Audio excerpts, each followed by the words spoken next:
أشهد أن محمدا عبده ورسوله صلى الله تعالى عليه وعلى آله وصحابه وأزواجه وبارك وسلم.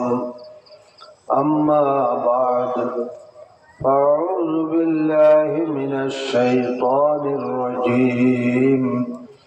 بسم الله الرحمن الرحيم. يا أيها الذين آمنوا صلوا عليه وسلموا تسليما. اللهم صل على سيدنا ونبينا شفيعنا وحبيبنا ومولانا محمد صلى الله عليه وعلى آله وأصحابه وبارك وسلم. اللهم صل على سيدنا ونبينا وشفيعنا وحبيبنا ومولانا محمد صلى الله عليه وعلى آله وصحبه وبارك وسلم.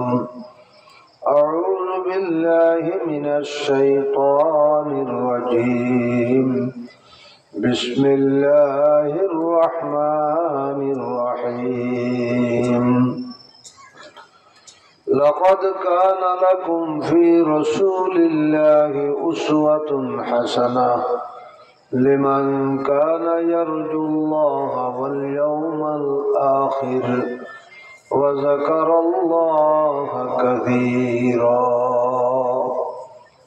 صدق الله مولانا العظيم. मुअज़्ज़ज़ मोहतरम सदर जलसा,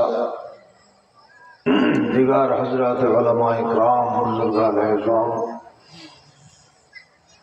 हजरत आयशा सिद्दीक़ा রাদিয়াল্লাহু তাআলা আনহা মহিলা কওমি মাদ্রাসা ও এতিমখানার উদ্যোগে দ্বিতীয় বার্ষিক ওয়াজ মাহফিলের সম্মানিত অতিথিবৃন্দ, উলামায়ে কেরাম ও আমার সামনে উপবিষ্ট দ্বীনী ভাইয়েরা, পর্দার আড়ালে সবর্ণতা পর্দানিশীন মা ও বোনেরা,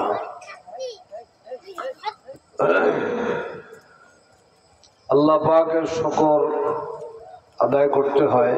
তিনি আমাদেরকে একটি মনোরম পরিবেশে কোরআন ও হাদিসের কথা শোনার মতো সুযোগ করে দিলেন, শারীরিক সুস্থতা দিলেন, মন মানসিকতা দিলেন, এখানে আসবার সময় সুযোগ দিলেন কোরআন হাদিসের কথা শুনবার। এই জন্য সবাই মুহাব্বতে শুকর আদায় করি আলহামদুলিল্লাহ। আবার জোরে বলেন আলহামদুলিল্লাহ। ভাইয়েরা আমার, বন্ধুরা আমার, পর্দার আড়ালের মা বোনেরা, আমরা দুনিয়ার মধ্যে যত মানুষ আছে এর মধ্যে মুসলিম জাতি সর্বশ্রেষ্ঠ জাতি। কি বলেন? মানুষ হিসাবে সবাই তো সমান, সব মানুষেরই দেহ একই রকম, কিন্তু আল্লাহ তাআলা এই মানুষের মধ্যে এমন দুইটি সম্পদ মুসলিম জাতিকে দান করেছেন যা অন্য কোনো জাতি পায় নাই। এই সম্পদ দুইটার কারণেই আমরা শ্রেষ্ঠ জাতি। সেই সম্পদের একটি হলো কোরআন শরীফ, আর একটি হলো এই কোরআন শরীফ যে নবীর পরে অবতীর্ণ হয়েছে, সেই নবী বিশ্ব নবী, নবীদেরও নবী মুহাম্মদুর রাসূলুল্লাহ সাল্লাল্লাহু আলাইহি ওয়াসাল্লাম। সবাই বলুন মুহাম্মদুর রাসূলুল্লাহ সাল্লাল্লাহু আলাইহি ওয়াসাল্লাম। এই নামটা মুখে উচ্চারণ করলেই 120টা নেকি, এমন একখান নাম। 120টা নেকি হয় কেন? তার দলিল হইল কোরআন শরীফের একটি হরফ উচ্চারণ করলে 10টা নেকি হয় না? তাহলে এখানে 12টা হরফ আছে। মুহাম্মাদুর রাসূলুল্লাহর মধ্যে কয়টা হরফ আছে? 12টা হরফ আছে। তাহলে কমপক্ষে 10টা করে যদি হয়, তাহলে 12 10 কত হইল? 120টা নেকি সঙ্গে সঙ্গে হবে। সবাই মহব্বতে বলেন তো মুহাম্মাদুর রাসূলুল্লাহ। এর সাথে যদি বলেন সাল্লাল্লাহু আলাইহি ওয়াসাল্লাম, 10টি রহমত নাযিল হয়, 10টি গুনাহ মাফ, 10টা মর্তবা আল্লাহর দরবারে বুলন্দ হয়ে যায়। তো এই নবীজির কাছে এই কোরআন শরীফ অবতীর্ণ হয়েছে। এই কোরআন শরীফ এমন একটা কিতাব, এই কোরআন শরীফ এর ছোঁয়া যেখানে লাগছে সে বস্তুটাও শ্রেষ্ঠ হয়ে গেছে। এই কোরআন শরীফের ছোঁয়া লেগেছে হেরা পাহাড়ে, প্রথম অবতীর্ণ হয়েছে এই কোরআন শরীফ কোন জায়গায়? হেরা পর্বত। এই হেরা পর্বত এই কোরআন শরীফের ছোঁয়া লেগে দুনিয়ার মধ্যে শ্রেষ্ঠ পর্বতে পরিণত হয়ে গেছে। আমাদের দেশে এই কোরআন শরীফের ছোঁয়া লেগেছে একটু কাঠের টুকরা রেয়াল হয়েছে, তার উপরে কোরআন শরীফ রাখা হয়। বলুন তো, দুনিয়ায় যত দামি কাঠ আছে, কোন কাঠের পরে পাও লাগলে মানুষ কি ওটা চুমু খায়? হ্যাঁ, বরং চৌকাঠে তো চৌকাঠ বলে। ঘরের দরজায় চৌকাঠ থাকে না কাঠের ঘরে? এই চৌকাঠ তো ভালো কাঠ দিয়ে চৌকাঠ বানায়, ঢোকার সময়ও পাড়া দিয়ে ঢোকে, বের হওয়ার সময়ও পাড়া দিয়ে বের হয়। আর কোরআন শরীফ রাখার জন্য যে রেহালের কাঠটুক, এটা কম দামের কাঠ, আম কাঠ দিয়ে তৈরি করেছে যদি ধরেন, সেই কাঠ টুকরার দাম দুনিয়ার সব কাঠের মধ্যে শ্রেষ্ঠ হয়ে গেছে, কারণ কোরআন শরীফের ছোঁয়া লেগেছে। দুনিয়ায় যত কাপড় আছে, যেই কাপড় টুকরাটা দিয়া কোরআন শরীফের গেলাপ তৈরি করা হয়েছে, জুজদান তৈরি করা হয়েছে, এই কাপড় টুকরার দাম দুনিয়ার সমস্ত কাপড়ের উপরে শ্রেষ্ঠত্ব লাভ করেছে। এক কথায় এই কোরআন শরীফ এমন এক শ্রেষ্ঠ নেয়ামত, যেখানেই এটার ছোঁয়া লাগে সেটা দামি হয়ে যায়।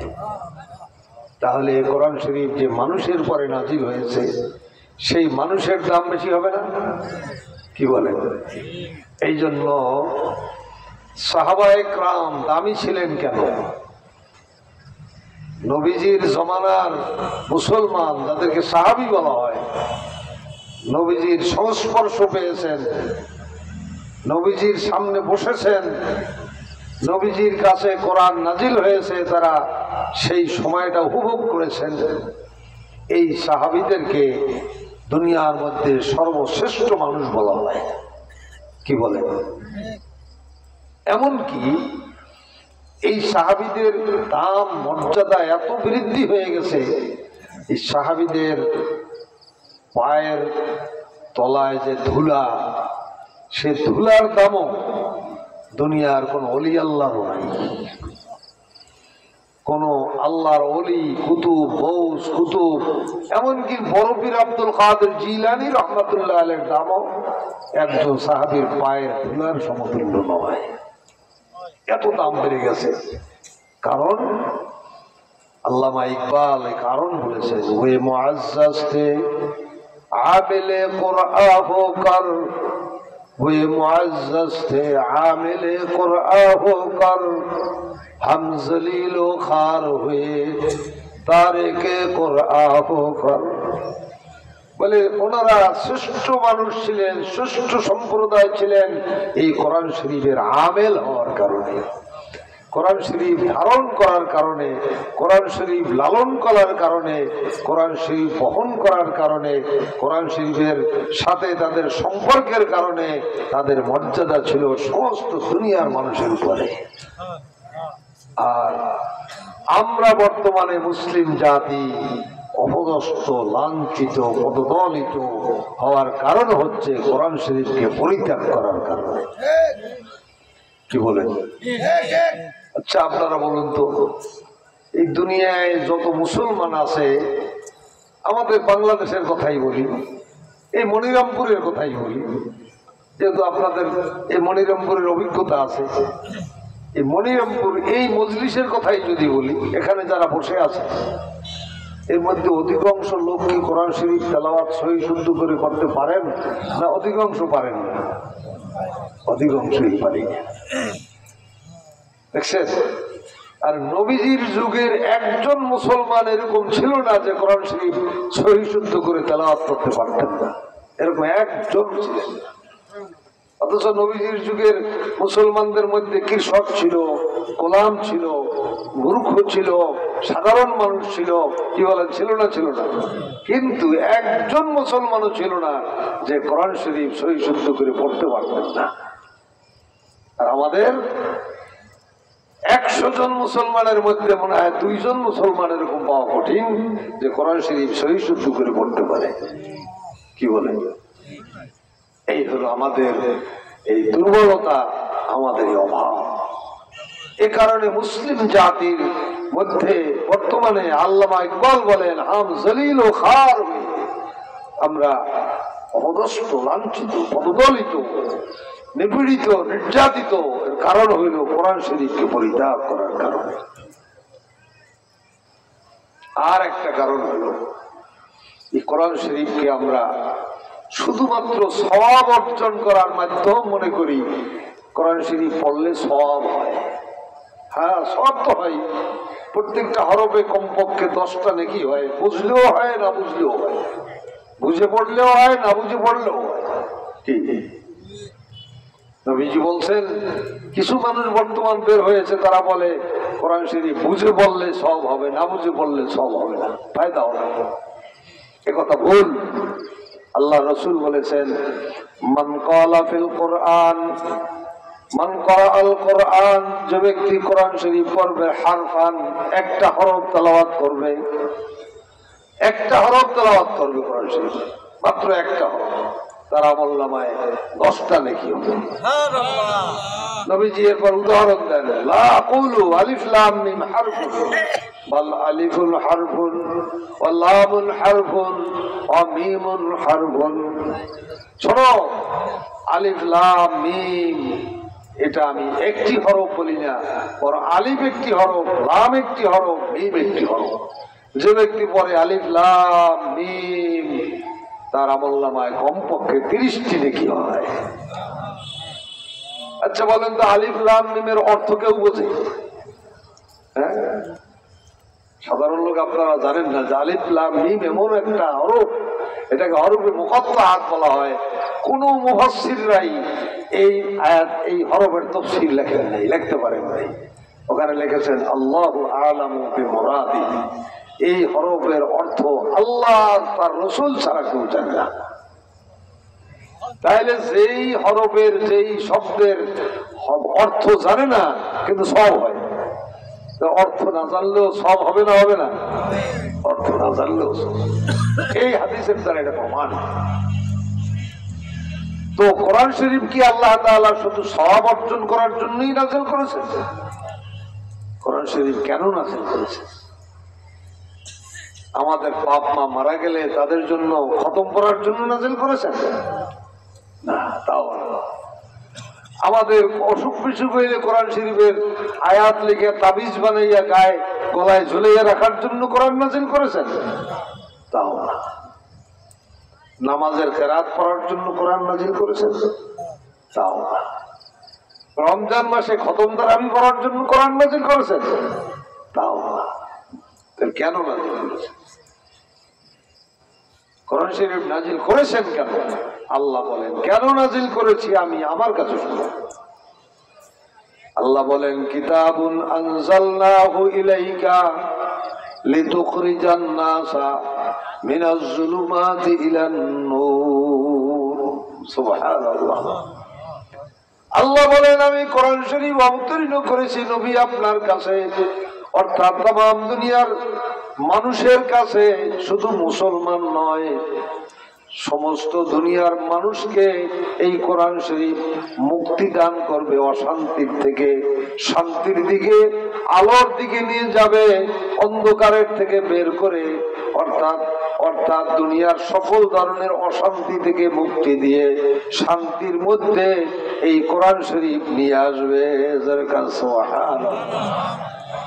শুধু মুসলমানদেরকে লিতুখরিজাল মুসলিমিন বলে নাই, লিতুখরিজান নাস। কি বলেছেন? মানব জাতিকে।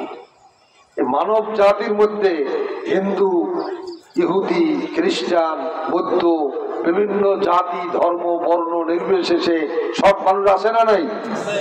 যেমন কোরআন শরীফ যেমন একটা আল্লাহর নেয়ামত, ঠিক পানি এটা কার নেয়ামত? যারা বলেন এই পানিতে পিপাসা নিবারণ করে শুধু মুসলমানদের, হ্যাঁ? সমস্ত মানুষের শুধু নয়, সমস্ত জীব জানোয়ার শুধু নয়, সমস্ত গাছপালা, তরু লতা সব কিছুর পিপাসা নিবারণ করে এই পানিতে আল্লাহর নিয়ামত। বলুন সুবহান। ঠিক তদ্রূপ কোরআন শরীফ আল্লাহ তাআলার এমন এক নিয়ামত, এই নিয়ামত শুধু মুসলমানদের জন্য আল্লাহ দেন নাই, এই নিয়ামতটি আল্লাহ দান করছেন সমগ্র মানব জাতির জন্য। সুবহানাল্লাহ। কি জন্য? মিনাজ যুলুমাতি ইলা নূর। শুধু জান্নাত পাওয়ার জন্য না, শুধু সব পাওয়ার জন্য না। আল্লাহ বলেন মিনাজ যুলুমাতি ইলা নূর। যুলুমাত মানে অন্ধকার, অন্ধকার মানে অশান্তি, অশান্তি, অন্ধকার মানে হলো এই সামাজিক অশান্তি, পারিবারিক অশান্তি, আর্থিক অশান্তি, বন্ধু বান্ধবের মধ্যে অশান্তি আছে না নাই? ঘরে অশান্তি আছে না?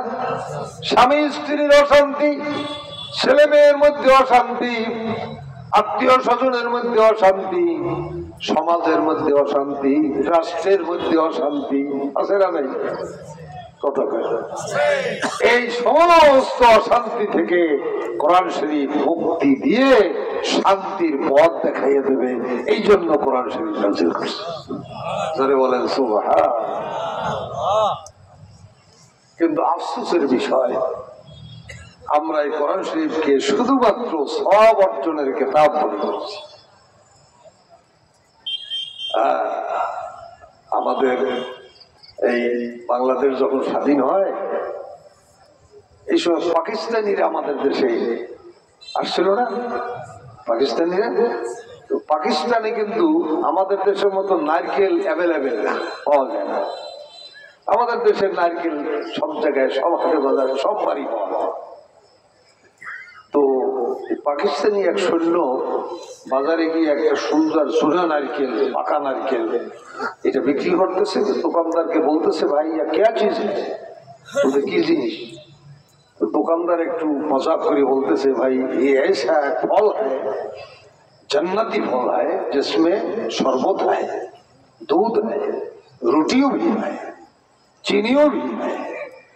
तो बोले बोलते एमन एक बेहेश्ती फल जार मध्य शरबत आछे, कि आछे ना, आछे ना शरबत, शरबत आछे, दूध आछे, चीनी आछे, रोटियों आछे। कि बोले এত ফজিলত শুনে পাকিস্তানি সৈন্য দাম যা চাইছে তাই কিনে প্যারাকে নিয়ে এসে এই সমস্ত ফজিলত এর ভিতরে শরবত বের করবে, দুধ বের করবে, এই সব আশা নিয়ে প্যারাকে যাইয়া নারকেল ছিলানো শুরু করেছে। ছিলাইয়া নারকেল ছিলাইলের ভিতর থেকে বাইর হয় না নারকেলটা, এইটাকে আটি মনে করেছে, বিচি মনে করেছে। ফলের মধ্যে একটা বিচি থাকে না, ওই বিচি মনে করে এটারে ফেলে দিচ্ছে। বোঝেন কথা? এটারে কি মনে করেছে? বিচি মনে করছে, এটা খায় না, এটা ফেলে দিতে হয়, তো ওটাকে ফেলে দিচ্ছে। ওটাকে ফেলে দিয়ে এখন ওই সোফরা আছে না, উপরে সোফরা ছোলা, এই ছোলা চাবাই দিয়েছে। হাসির কথা। সোবরা চাবাইয়া ওর ভিতর থেকে শরবত তালাশ করতেছে, সোবরা চাবাইয়া ওর ভিতর থেকে দুধ বের করতে চায়, সোবরা চাবাইয়া ওর ভিতর থেকে চিনি বের করতে চায়, ওর ভিতরে রুটি বের করতে চায়, কিন্তু ওর ভিতরে আছে কিছু খালি কষ বাইর হয়, মুখের চামড়া উঠে গেছে, এখন গালি দেয় আর বলে বাঙালি, বাঙালি ধোকাবাজ হয়, বাঙালি কাজসাব হয়। এখন বাঙালিরে তালাশ করতেছে, কোথায় গেল এই ধোকা দিয়ে আমাকে। এটা কি নারকেলের দোষ? কিসের দোষ? খাওয়ার পদ্ধতি জানে না, খাওয়ার পদ্ধতি জানে না। খাওয়ার পদ্ধতি না জানার কারণে যা বলছিল কথা তো ঠিক ছিল, কিন্তু কিছুই পায় না। ঠিক তদ্রূপ কোরআন শরীফ আল্লাহ পাকের মধ্যে সব কিছু দিয়েছেন, কত কথা, কত ফজিলত, কত লাভ বলছেন না সবাই? কই আমরা তো কিচ্ছু পাইলাম না, কোরআন শরীফের মধ্যে কিচ্ছু পাইলাম না, কোরআন শরীফের দ্বারা কিচ্ছু পাইলাম না। কারণ হইল আমরা কোরআন শরীফের বিচি এটা ফালাইয়া দিয়া সব রাসা পাইছি, বেশি ফালাই দিছি। বেশি কি এই কোরআনের মধ্যে বেশি হইল কোরআনের যে রাষ্ট্র ব্যবস্থাটা আছে, অর্থ ব্যবস্থা আছে, শিক্ষা ব্যবস্থা আছে, শ্রমিক ব্যবস্থা আছে, এই কমপ্লিট কোড অফ লাইফ, মানব জাতির একটা লাইফ স্টাইল এর মধ্যে আছে না নাই? এইটাকে আমরা ফেলে দিয়েছি। আমরা এখন বলি কোরআন শরীফে রাজনীতি নাই, এই বলে না, বলে না কোরআন শরীফে কি নাই? কত রাজনীতি নাই। আচ্ছা আমি জিজ্ঞেস করি, এখানে আলেম ওলামাও তো আছেন, আচ্ছা কোরআন শরীফের সূরা মুলক নামে একটা সূরা কি আছে? কি সবাই কি গান আছে? মুলক মানে কি? হ্যাঁ, মুলক মানে হলো রাজত্ব, রাষ্ট্র। রাষ্ট্র সম্পর্কে আল্লাহ কোরআন শরীফে আলাদা একটা সূরাই নাযিল করেছেন, সূরাতুর রাষ্ট্র, বাংলায় যদি বলি কি ঠিক কি? রাষ্ট্র পরিচালনা করতে গেলে একটা মন্ত্রী পরিষদ লাগে না? কি লাগে না? এই মন্ত্রী পরিষদের নামেও একটা কোরআন শরীফে সূরা নাযিল করেছেন, ওই সূরাটার নাম হইল সূরাতুল মন্ত্রী পরিষদ। কি হাসে? মন্ত্রী পরিষদ তো বাংলায় বলছি, আরবি হইল সূরাতুল শূরা। আছে সূরাতুল শূরা আছে, শূরা মানে মন্ত্রী পরিষদ। মন্ত্রী পরিষদ এর ভিতরে একটা বিরোধী দল থাকে না? এই বিরোধী দল নামেও একটা সূরা আছে কোরআন শরীফে, সূরাতুল বিরোধী দল। ঠিক আছে, আরবিতে বলে সূরাতুল মুজাদালা। কি আছে না? কোরআন শরীফের মধ্যে যত নবীদের কথা আলোচনা হয়েছে, ওই সব নবীদের কথা ইতিহাস আনছেন আল্লাহ পাক, যারা রাষ্ট্রপ্রধান ছিলেন, যারা রাষ্ট্র পরিচালনা করেছেন, ওই সব নবী। যেমন সুলাইমান আলাইহিস সালাম, দাউদ আলাইহিস সালাম, এই রাষ্ট্র পরিচালনা করেন নাই?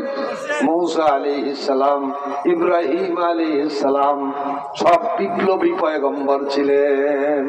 যারা বলে সুবহানাল্লাহ। হযরত সুলাইমান নবী এতটুকু বাংলাদেশের মতন রাষ্ট্রের প্রধান ছিলেন না, উনি সারা দুনিয়ার রাষ্ট্রপ্রধান ছিলেন, সমস্ত জগৎকে উনি পরিচালনা করতেন সুলাইমান নবী।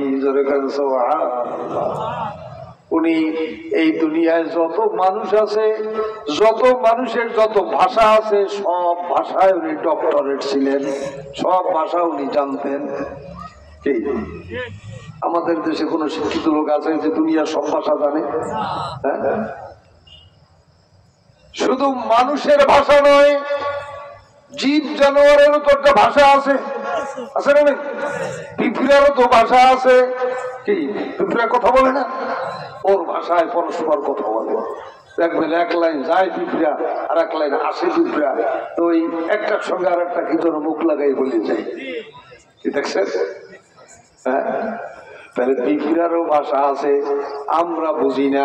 হযরত সুলাইমান আলাইহিস সালাম এই পিঁপড়ার ভাষাও তিনি বুঝতেন। সুবহানাল্লাহ। কোরআনে কারীমের মধ্যে এই পিঁপড়ার ঘটনা নিয়ে আল্লাহ একটা সূরা নাযিল করেছেন, সূরাতুন নামল। কি আছে না নাই? কি আছে না নাই? নামল মানে হলো পিপিলিকা।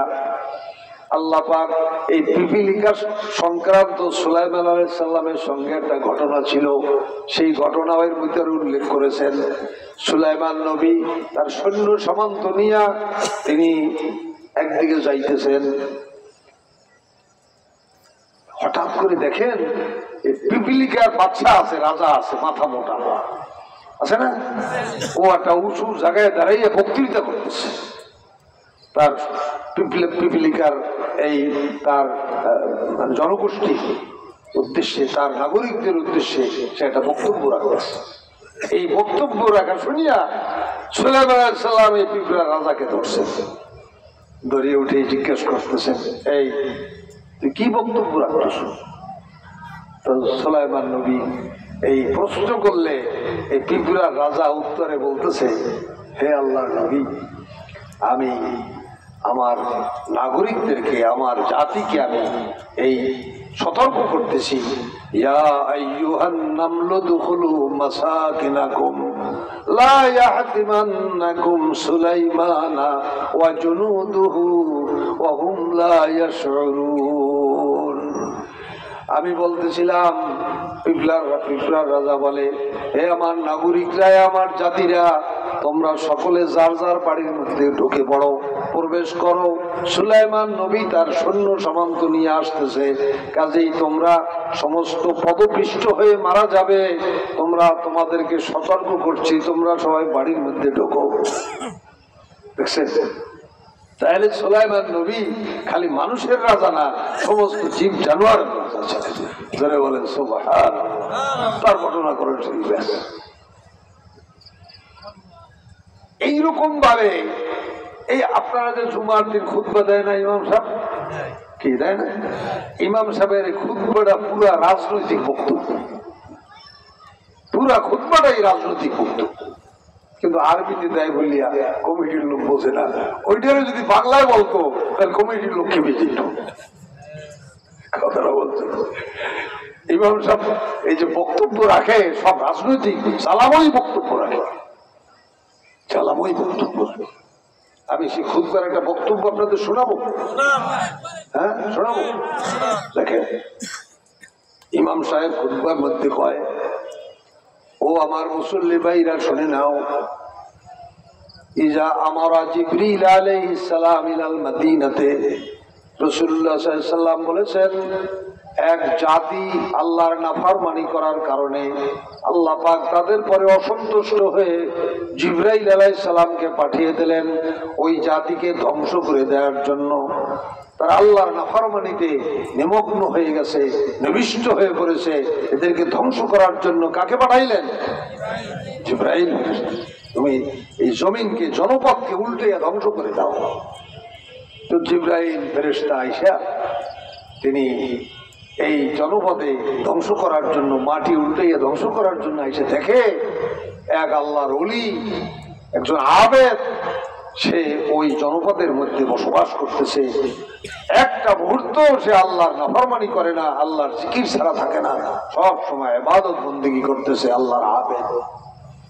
এটা দেখা জিবরাইল ফেরেশতা কি করবেন, কি কর্তব্য বিমূঢ় হয়ে আল্লাহকে জিজ্ঞাসা করেন, ফাকালা ইয়া রাব্বি ইন্না ফীহিম আবদাকা ফুলানান লাম ইয়াসিকা তরফাত আইন। ও পরওয়ারদিগার, তুমি যেই কওমকে, যেই জাতিকে ধ্বংস করার জন্য আমাকে পাঠিয়ে দিলা, ওই কওমের মধ্যে, ওই জাতির মধ্যে একজন আবেদ আছেন, যে এক মুহূর্ত আপনার নাফরমানি করে না, শুধু ইবাদত করে। তাকে কি করবে? লাম ইয়াসিকা তরফাত আইন, একটা মুহূর্ত নাফরমানি করে না। বলেন তো এমন আল্লাহর আবেদ আমাদের দেশে পাওয়া যাবে কি? হ্যাঁ, পাওয়া যাবে। এত বড় আবেদ। আল্লাহ পাক জিবরাইলকে বললেন, ফাকালা আকলিবহা আলাইহি ওয়া আলাইহিম, ওই আবেদ, ভণ্ড আবেদ, ওকে সহ ধ্বংস করে দাও, ওকে সহ ধ্বংস করে দাও। কেন? ফাইন্না ওয়াজহাউ লাম ইয়াতামাহার সাতান কত্তুল, ও আমার আবেদ হতে পারে না, আমার ওলি হতে পারে না। খালি ইবাদত করলেই সে ওলি নয়, খালি নামাজ পড়লে জিকির করলেই সে আবেদ নয়। আমার এত নাফরমানি ওই সমাজের মধ্যে চলতেছে, তার কোন সময় কপাল গোছায় না, একটু চিন্তা ক্লিষ্ট হয় না, একটু আফসোস করে না, একটু এই নাফরমানি বন্ধ করার চেষ্টা করে না। ও আবেদ হতে পারে না, ওকে সব ধ্বংস করে দেয়। এখানে নিশ্চয়ই মসজিদের ইমাম কেউ আছেন, আমি কি খুতবার থেকে হাদিসটা বলছি না বানাই বলছি? হ্যাঁ, খুতবায় আছে। দেখেন, সাহাবায়ে একরামদের মধ্যে যেসব সাহাবীরা রাষ্ট্র পরিচালনা করছেন তাদের নাম করেন খুতবার শেষ খুতবায় আছে। কি আরহাম উম্মতি বিউম্মতি আবু বকর, কি রাষ্ট্র পরিচালনা করছেন না? ওয়া আশাদ্দুহুম ফি আমরিল্লাহ ওমর, কি কি আছে না নাই? ওমর কে? ওয়া আশাদ্দুহুম ফি আমরিল্লাহ ওমর, আল্লাহর নির্দেশ বাস্তবায়নের ক্ষেত্রে যিনি ছিলেন পাহাড়ের মতো কঠোর, বজ্র কঠোর ছিলেন। আশাদ্দুহুম ফি আমরিল্লাহ ওমর ওয়া আসদাকুহুম হায়ান উসমান ওয়া আকবাহুম আলী, আলী ছিলেন শ্রেষ্ঠ একজন বিচারক। কি ওয়াল হাসান ওয়াল হুসাইন সাইয়্যিদা শাবাবিন মিন আহলিল জান্নাহ ওয়া আসাদুল ওয়া হামজাতু আসাদুল্লাহ ওয়া আসাদু রাসূলি, হামজা কে? আল্লাহর সিংহ, রাসূলেরও সিংহ। সিংহ মানে সিংহ মানে গর্জে উঠতেন নাফরমানির বিরুদ্ধে। আল্লাহর বিরোধিতা সমাজে হইলে বা কেউ করলে তিনি কি উঠতেন? গর্জে উঠতেন। গর্জন করলে পাতি শিয়াল সব করতে যেয়ে বলাইতো। এইরকম সাহাবায়ে একরামদের মধ্যে যারা এরকম রাষ্ট্র পরিচালনা করেছেন তাদের কথা খুতবার মধ্যে বলা হয়। কথা ঠিক না বেঠিক? সর্বশেষে বলে ইন্নাল্লাহা ইয়া'মুরু বিল আদলি ওয়াল ইহসান। এ মুসল্লি ভাইরা শুনে নাও, আল্লাহ আমাদেরকে নির্দেশ দান করেছেন ইনসাফ সমাজে প্রতিষ্ঠা করার জন্য, আদল প্রতিষ্ঠা করার জন্য, ন্যায় বিচার প্রতিষ্ঠা করার জন্য। ন্যায় বিচার প্রতিষ্ঠা করতে গেলে কি রাষ্ট্র ছাড়া ন্যায় বিচার প্রতিষ্ঠা করা যায়? ন্যায় বিচার কি ইমাম সাহেব মসজিদ ইমামতি করে ন্যায় বিচার প্রতিষ্ঠা করতে পারবে? পারবে না। দেখেন, আচ্ছা আপনাদের জানার কথা, ওয়াজে শুনছেন কিয়ামতের ময়দানে 7 শ্রেণীর মানুষকে আল্লাহ আরশের ছায়ার নিচে ছায়া দান করবেন, শুনছেন না? তার 1 নম্বর সর্বনার হুজুর, শশীনার হুজুর, তবলিগের মোবাল্লেগ, এদের কিন্তু স্থান দেবেন না। 1 নম্বরে আল্লাহ কিয়ামতের ময়দানে তামার জমিন সূর্যের গরমের এই মহা মুসিবতে 1 নম্বরে আরশের ছায়ার মধ্যে স্থান পাবে ইমামুন আদিলুন, ন্যায় বিচারক বাদশাহ। সুবহানাল্লাহ। আচ্ছা, আমাদের দেশে এই রাস্তাঘাট হাট বাজারের বিভিন্ন নাম রাখে না? হাইওয়ে রাস্তার নাম দেয় না? কোন পিসাবের নামে রাস্তা আছে? আছে, নেতাদের নামে। খানে সবুর রোড আমাদের খুলনায় আছে, সবুর খানের নামের রোড। কেন সবুর খানের নামের রোড? একজন রাজনীতিবিদ ছিলেন, একজন রাজনীতি। আর মদিনায় মক্কায় রাস্তা আছে, রাস্তার নাম হইল শারে ওমর, শারে হামজা, অর্থাৎ ওমর রোড রাদিয়াল্লাহু আনহু, হামজা রোড, এই সমস্ত সাহাবীদের নামে। আমাদের বাংলাদেশের মধ্যে যত আল্লাহর ওলিরা ছিলেন আছেন, এর মধ্যে যে আল্লাহর ওলি রাষ্ট্র ব্যবস্থা, সমাজ ব্যবস্থাও তিনি চেষ্টা করেছেন এবং আল্লাহর ওলিও ছিলেন, ইবাদত করেছেন, তার নামে রাস্তাঘাট আছে। যেমন শাহজালাল রহমতুল্লাহ, শাহজালাল রহমতুল্লাহ, খানজাহান আলী রহমতুল্লাহ। খানজাহান আলী রহমতুল্লাহ আলাইহি একজন পীর ছিলেন, আল্লাহর ওলি ছিলেন, আবার তিনি রাষ্ট্রপ্রধান ছিলেন। তিনি যুদ্ধ করেছেন, যুদ্ধ করে একটা রাষ্ট্র প্রতিষ্ঠা করেছিলেন। এই দক্ষিণ অঞ্চলের রাষ্ট্রটার নাম ছিল খেলাফতাবাদ। কি ছিল বলেন?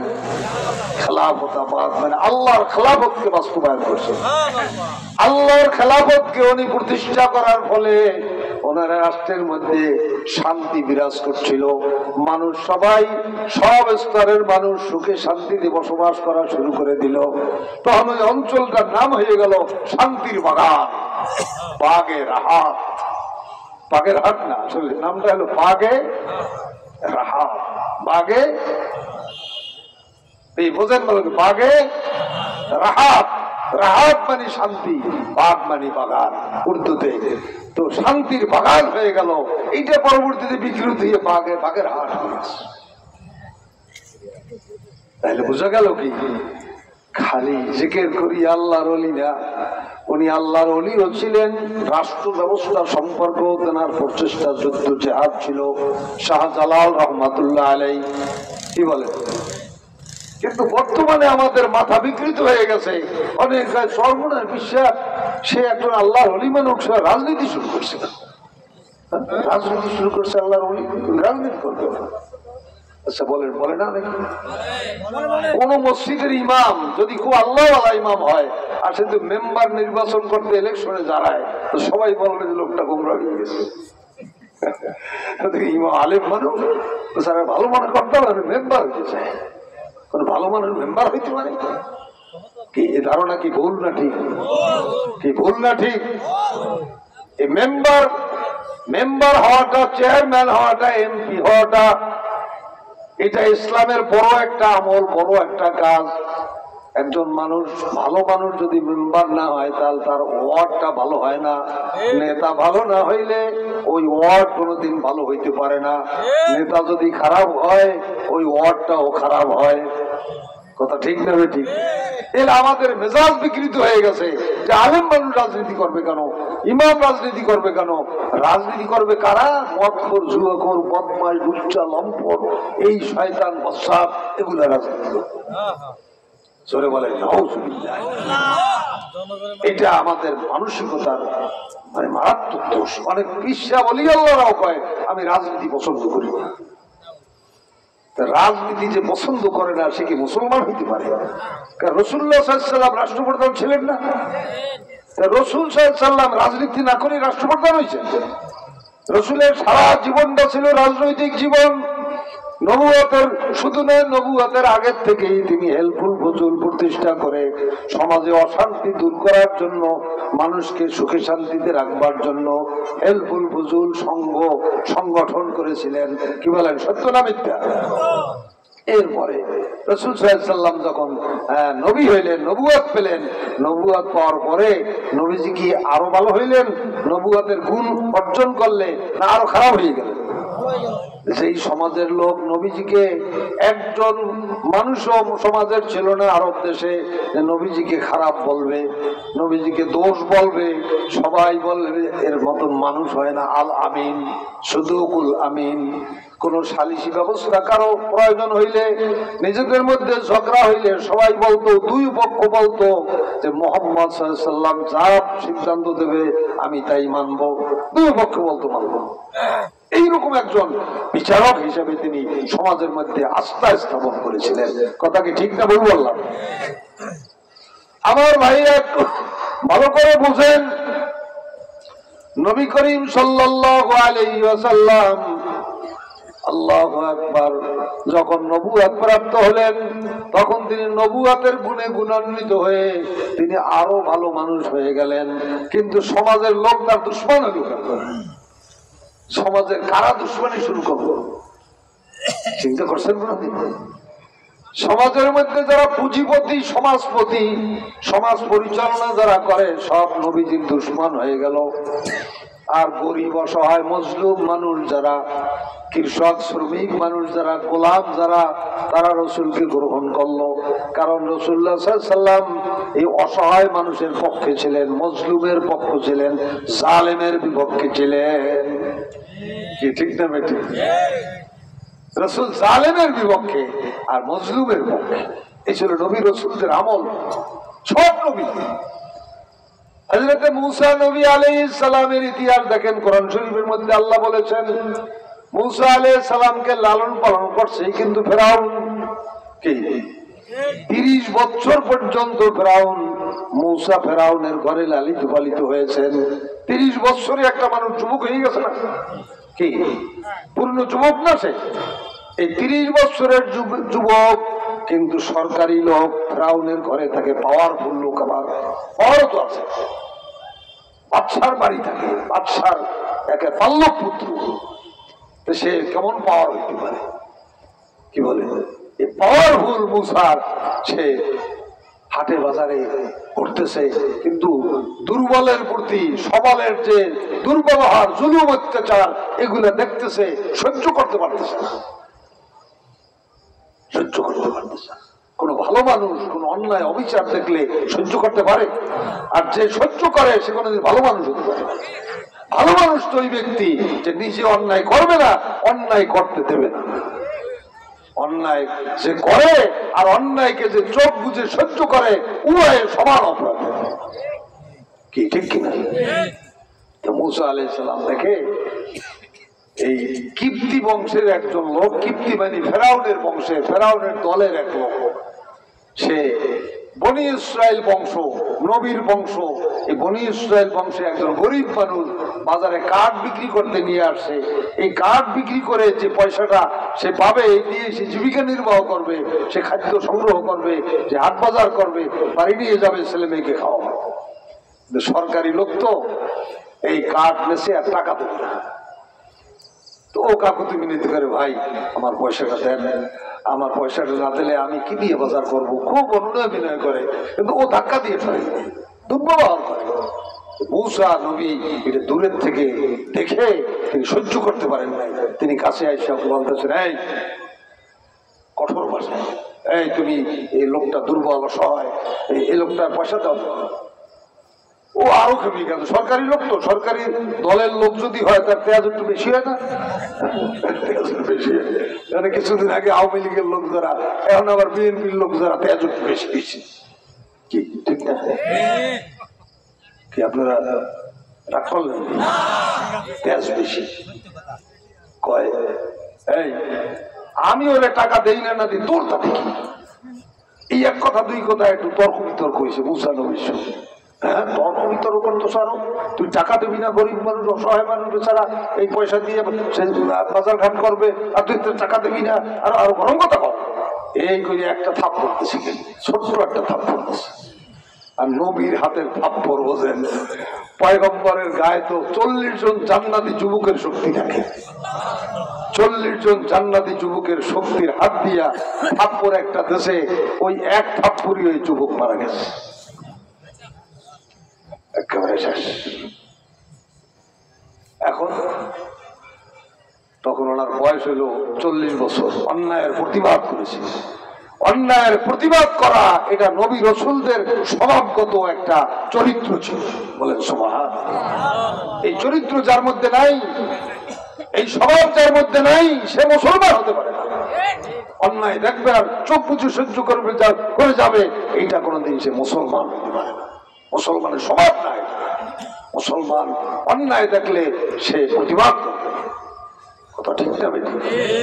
এই জন্য হাদিসের মধ্যে আছে, আস-সাকিতু আনিল হাক্কি শাইতানুন আখরাসুন, সত্য কথা, সত্য অন্যায় দেখে যে চুপ থাকে, প্রতিবাদ করে না, সে গুঙ্গা শয়তান। সে গুঙ্গা শয়তান। কি বোঝেন? মুসা আলাইহিস সালাম প্রতিবাদ করতে গিয়ে দুর্ঘটনা ঘটে গেছে। ইচ্ছা করে তো মারে নাই, ইচ্ছা করে মারছে। এখন তো মার্ডার কেসের আসামি হয়ে গেছে। মুসা আলাইহিস সালাম নামে ওয়ারেন্ট হয়ে গেছে। মুসা আলাইহিস সালামের এক বন্ধু ছিল ওই সরকারি দলের মধ্যে, ডিফেন্সের মধ্যে। সে দৌড়িয়ে এসে বলে, মুসা তোমার নামে ওয়ারেন্ট হয়ে গেছে, তোমার তো ফাঁসি হয়ে যাবে, তুমি তাড়াতাড়ি এই দেশ থেকে পলায়ন করো। এই দিল মুসা আলাইহিস সালামের দৌড়। দৌড়িতে দৌড়িতে দৌড়িতে দৌড়িতে মিশর ত্যাগ করি একার মাদায়নে চলে গেছে। সব ঘটনা কোরআন শরীফে আছে, কোরআন শরীফে ঘটনা। এই সমস্ত ইতিহাস আল্লাহ কোরআন শরীফে উল্লেখ করিয়া আমাদেরকে জানাইছেন, উম্মতে মুহাম্মাদীকে সতর্ক করেছেন, ও উম্মতে মুহাম্মাদীরা, তোমরা খালি নামাজ রোজা ইয়া নিয়েই সন্তুষ্ট থাকো না, সমাজ প্রতিষ্ঠা, সমাজে ন্যায় ইনসাফ প্রতিষ্ঠা, এটাও তোমাদের দায়িত্ব। কথা ঠিক না বেটি? মুহাম্মাদুর রাসূলুল্লাহ সাল্লাল্লাহু আলাইহি ওয়াসাল্লাম এমন একজন মানুষ ছিলেন যার শরীরের ঘামের থেকে মেসকাম্বারের ঘ্রাণ আসতো। কি এটা কি সাধারণ ব্যাপার? হ্যাঁ, অসাধারণ মানুষ ছিলেন, অসাধারণ মাটির তৈরি ছিলেন, কিন্তু সাধারণ মাটির তৈরি নয়। অনেক মানুষ বলে মুহাম্মদ সাল্লাল্লাহু আলাইহি ওয়াসাল্লাম মাটির তৈরি নয়, নূরের তৈরি। এটা কথা ভুল। নূরের তৈরি বললে রাসূলের সম্মান বাড়ে না, বরং আরো কমে। নূরের তৈরি হলো ফেরেশতা, আর মুহাম্মদ সাল্লাল্লাহু আলাইহি ওয়াসাল্লাম হলো মানুষ তৈরি। নূরের তৈরি ফেরেশতার মর্যাদা বেশি, না মাটির তৈরি মানুষ মুহাম্মদ সাল্লাল্লাহু আলাইহি ওয়াসাল্লামের মর্যাদা বেশি? হ্যাঁ, কত মর্যাদা! মুহাম্মদ সাল্লাল্লাহু আলাইহি ওয়াসাল্লামের সঙ্গে তো কোনো ফেরেশতার তুলনাই চলে না। এমনকি মুহাম্মদ সাল্লাল্লাহু আলাইহি ওয়াসাল্লামের সোহবত পেয়ে শ্রেষ্ঠ হয়েছেন আবু বকর রাদিয়াল্লাহু তাআলা আনহু, তার সঙ্গেও জিবরাইল ফেরেশতার তুলনা চলে না।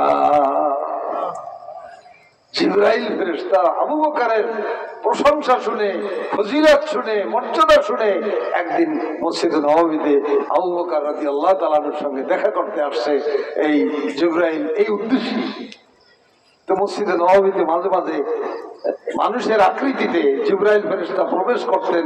ওই দরজাটার নাম বাবে জিবরাইল, জিবরাইল প্রবেশ করার দরজা, এখনো লেখা আছে বাবে জিবরাইল। তো ওখান থেকে ঢুকে আবু বকর রাদিয়াল্লাহু আনহু যে খুঁটির গোড়ায় বসে তসবিহ তাহলিল করতেছেন, ওখানে আসিয়া উনি বসিয়া সালাম কালাম, এই কথা বিনিময়, শুভেচ্ছা বিনিময়, অপরিচিত লোকের আকৃতিতে, ভাই কেমন আছেন, কি অবস্থা, কোথায় কি, সব এক পর্যায়ে বলতেছে, ভাই আপনাকেও তো আল্লাহ অনেক মর্যাদা সম্মান দিয়েছেন, আপনি কি বলতে পারেন আল্লাহ পাকের ফেরেশতা জিবরাইল এখন কোথায় আছে? আবু বকর রাদিয়াল্লাহু আনহু চক্ষু বন্ধ করে কিছুক্ষণ পর বলতেছেন, ভাই আমি 7 তাবক আসমান পর্যন্ত আমি তালাশ করলাম, 7 তাবক জমিন পর্যন্ত সব তালাশ করলাম, কোন জায়গায় জিবরাইল ফেরেশতাকে পাইলাম না। আমার মনে হয় আমার সামনে তুমি জিবরাইল। জিবরাইল সালাম লজ্জিত হয়ে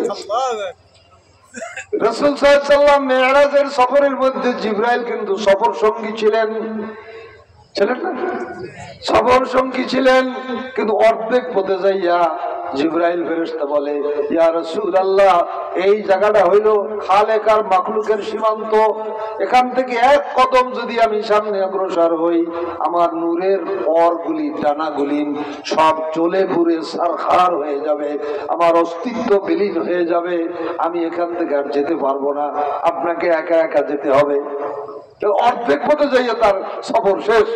ওখান থেকে মুহাম্মদ সাল্লাল্লাহু আলাইহি ওয়াসাল্লাম একা একা আল্লাহর আরশ পর্যন্ত সফর করলেন। জিবরাইলের মর্যাদার সাথে রাসূলের মর্যাদার তুলনা হয়? কি বলবো রাসূলের মর্যাদার কথা? নবীজির গায়ের ঘামের থেকে শুধু মিসকাম্বরের ঘ্রাণ নয়, নবীজি সাল্লাল্লাহু আলাইহি ওয়াসাল্লামের পেশাবের থেকে পর্যন্ত ঘ্রাণ ছিল। কোন মানুষের পেশাব থেকে ঘ্রাণ আসে? বলেন তো। নবীজির পেশাব এত সুগন্ধময় ছিল। একদিন এক ঘটনা ঘটে গেল, এক যুদ্ধের ময়দান থেকে আসবার সফরে রাত্রি যাপন করার জন্য এক ময়দানের মধ্যে তাঁবু গাড়লেন, এখানে রাত যাপন করবেন, বিশ্রাম করবেন, সকালে সফর করবেন। তো নবীজি ঘোষণা দিলেন, রাত্রে কিন্তু একা একই কেউ তাঁবুর বাহিরে যাবে না, কোনো জরুরত থাকলে, পেশাব পায়খানার দরকার থাকলে আরেকজনকে সাথে নিয়ে যাবে। তো এই ঘোষণা নবীজি দিয়া ঘুমিয়ে গেলেন, সব সাহাবী ঘুমিয়ে গেলেন। রাত্রে নবীজির নিজেরই পেশাবের ব্যাগ হয়েছে। এখন ওই ঘোষণা অনুযায়ী একা একা তো বের হইতে পারবেন না, কারণ শত্রুর আশঙ্কা আছে চতুর্দিকে। তো এখন মনে মনে চিন্তা করতেছেন, আমার জরুরতের জন্য আর একজন আল্লাহর বান্দা তার ঘুম নষ্ট করব, এটা তো মন চায় না। এত ক্লান্তির ঘুম। হুজুর সাল্লাল্লাহু আলাইহি ওয়াসাল্লাম একটা পাত্রের মধ্যে পেশাব করে রেখে দিয়েছেন, সকালবেলা এটাকে ফেলে দেবেন। পাত্রের মধ্যে পেশাব রেখে ঘুমিয়ে পড়ছে। একজন মুসলমান রাত্রে পানির পিপাসায় উঠে অন্ধকারের মধ্যে ওইটা পানি মনে করে সবটুকু খেয়ে ফেলেছেন। এখন ভোরবেলায় ফজরের পরে নবীজি আর ওই পাত্রে আর পেশাব হয়েছে না পাই জিজ্ঞেস করতেছে, কি হলো এটা, আমার এই পাত্রের মধ্যে পানি কি হলো? শেষে ওই লোকটা বলে, হুজুর বেয়াদবি মাফ করবেন, আমি অন্ধকারের মধ্যে পানি খুঁজতে খুঁজতে আপনার এটা খেয়ে ফেলছি, আপনি আমার মাফ করে দিন। নবীজি বলেন, দেখো তুমি পান করেছো না জেনে, গুনাহ হয় নাই। নবীর পেশাব সুগন্ধময় হলেও তো নাপাক, পাক তো আর না, কি পাক? নাপাক। তুমি খেয়ে ফেলেছো, না জানা সত্ত্বে গুনাহ হয় নাই, কিন্তু তোমার কপাল খুলে গেছে, তোমার সারা জীবন তোমার গায়ের থেকে মেসকাম্বারের চেয়েও বেশি ঘ্রাণ আসবে। খালি পেশাবের ঘ্রাণ না, ও পান করার কারণে ওর সারা জীবন ওর গায়ের থেকে ঘ্রাণ আসছে। বলেন তো কেমন মানুষ, তার পেশাব থেকে ঘ্রাণ আসে, তার গায়ে ছায়া নাই। আল্লাহ আল্লাহ।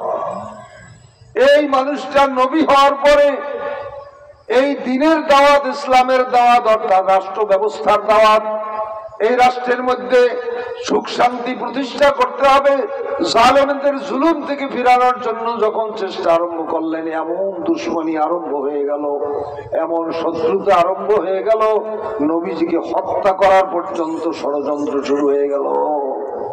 নবীজি খুন করে ফেলবে, হত্যা করে ফেলবে, এইরকম চক্রান্ত শুরু হয়ে গেল।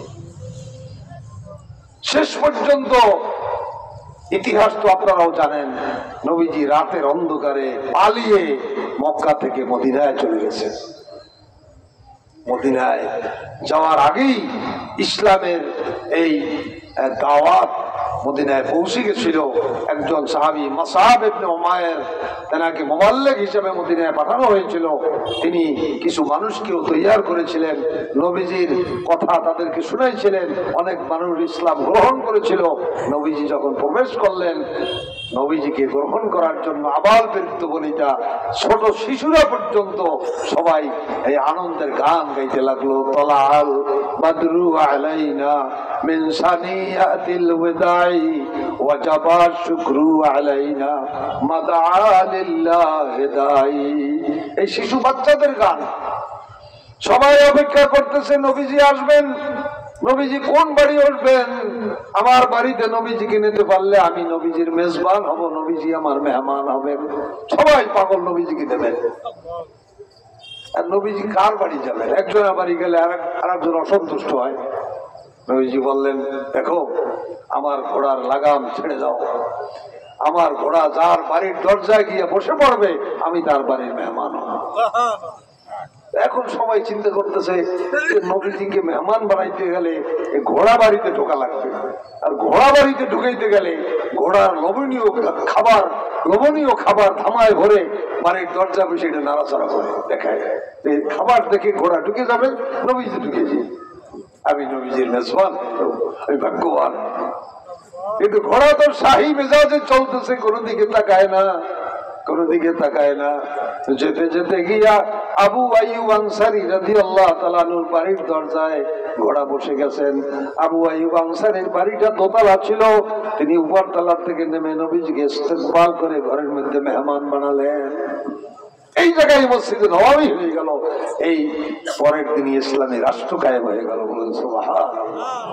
মদিনা ইসলামী রাষ্ট্র, ইসলামী রাষ্ট্রের রাষ্ট্রপ্রধান হইলেন মুহাম্মদুর রাসূলুল্লাহ সাল্লাল্লাহু আলাইহি ওয়াসাল্লাম। বলেন, রাসূল রাজনীতিবিদ ছিলেন না ছিলেন না? রাসূল সেনা প্রধান ছিলেন, রাজনীতিবিদ ছিলেন, রাসূল বিচারক ছিলেন, রাসূল সব ছিলেন। কাজেই যে ব্যক্তি রাজনীতি অপছন্দ করে সে কোনোদিন রাসূলের উম্মত হতে পারে না। রাসূলের উম্মত হতে গেলে রাসূলের সব কাজকে পছন্দ করতে হবে, ভালোবাসতে হবে। কথা ঠিক না বেঠিক? এই জন্য আমার দোস্তেরা, আমার ভাইয়েরা, আমার পর্দার আড়ালের মা বোনেরা, কোরআন শরীফ কিন্তু শুধু সব অর্জনের কিতাব নয়। কোরআন শরীফ একটা মানুষের কমপ্লিট কোড অফ লাইফ, একটা মানুষের পরিপূর্ণ জীবন ব্যবস্থার নাম হলো কোরআন শরীফ। কথা ঠিক না বেঠিক? খুব ভালো করে মনে রাখবেন, এই কোরআন শরীফ আমরা ব্যক্তিগত জীবনে মানলে ব্যক্তিগত জীবনে শান্তি পাবো, পারিবারিক জীবনে মানলে পারিবারিক জীবনে শান্তি পাবো, অর্থনৈতিক জীবনে মানলে অর্থনৈতিক জীবনেও আমরা শান্তি পাবো, সমাজ জীবনে মানলে সমাজ জীবনেও শান্তি পাবো, রাষ্ট্রীয় জীবনেও যদি মানতে পারি রাষ্ট্রীয় জীবনে আমরা শান্তি পাবো। রাষ্ট্রীয় জীবনে যদি কোরআন প্রতিষ্ঠা করতে পারি, আমার আল্লাহ কোরআনের মধ্যে ঘোষণা দিয়েছেন, এ দুনিয়ার মানুষ, আমি কথা দিলাম তোমরা যদি আমার এই কোরআন অনুযায়ী রাষ্ট্র প্রতিষ্ঠা করতে পারো, আমি আকাশ থেকে আমার বরকতের দরজা খুলে দেব। আল্লাহ ফাতাহনা আলাইহিম বারাকাতিম মিনাস সামাই ওয়াল আরদ, আকাশের বরকতের দরজা খুলে দিব, জমিনের ভিতরের যত সম্পদ আছে তোমাদের জন্য বের করে দেব। জমিনের ভিতরে সম্পদ আছে না নাই? সোনা জমিনের ভিতরে, গ্যাস জমিনের ভিতরে, তেল জমিনের ভিতরে আছে না নাই? আমাদের বাংলাদেশের জমিনের ভিতরেও আছে। ইতিমধ্যে বাংলাদেশে অনেকগুলি খনিজ বের হয়েছে, যেমন পাথরের খনি বাংলাদেশে আছে। পাথর আছে না নাই? বাংলাদেশে পাথরের খনি আছে জানেন? কথা ভাই, কোন জেলায় আছে? না, এই দিনাজপুর পার্বতীপুর থানায় পাথরের খনি আছে। জাফলংয়ে সিলেটে পাথরের খনি আছে। গ্যাস আছে। কি গ্যাসের খনি আছে না? কি আছে না? গ্যাস আছে।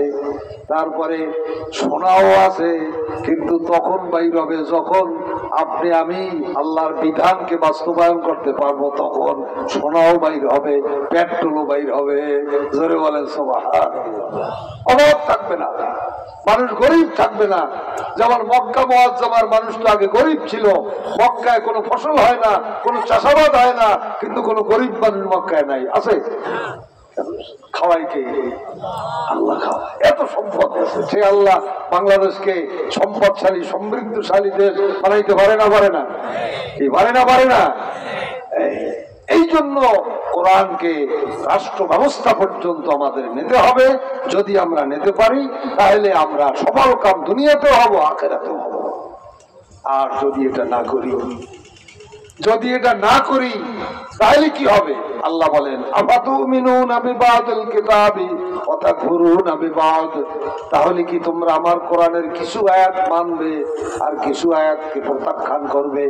যদি তাই করো তাহলে খিজিয়ুন ফিল হায়াতিদ দুনিয়া, আমি দুনিয়াতে তোমাদেরকে অপদস্থ করব, লাঞ্ছিত করব। কিয়ামতের ময়দানে তোমাদেরকে জাহান্নামের শিকল দিয়া বাঁধা জাহান্নামের মধ্যে মরা কুত্তার মতন পালাইয়া দেব। এবার আল্লাহর কোরআনের মধ্যে ঘোষণা দিয়েছেন, এখন আমরা দুনিয়াতে খিজিয়ুন ফিল হায়াতিদ দুনিয়া, দুনিয়াতে কি লাঞ্ছিত না সম্মানিত? আমরা দুনিয়া লাঞ্ছিত। কেন? কোরআনের কিছু মানি কিছু মানি না, কিছু মানি কিছু না মানি, এই কারণে লাঞ্ছিত জীবন হয়েছে। যদি সম্পূর্ণ কোরআনের আয়াত মানতে পারি দুনিয়ায় আল্লাহ আমাদেরকে সম্মান করবেন। কি রাজি আছি সবাই? বলেন রাজি আছি সবাই? কথা কয় না। রাজনৈতিক কথা, রাজনৈতিক কথা শুনতেও ভালো লাগে। আচ্ছা, কবরের কথা বলি। কবরের কথা বলবো? কবরের কথাও দরকার। কবরের মধ্যে প্রশ্ন হবে কয়টা? বলেন কয়টা? আওয়ামী লীগের কাছে কয়টা? বিএনপির কাছে কয়টা?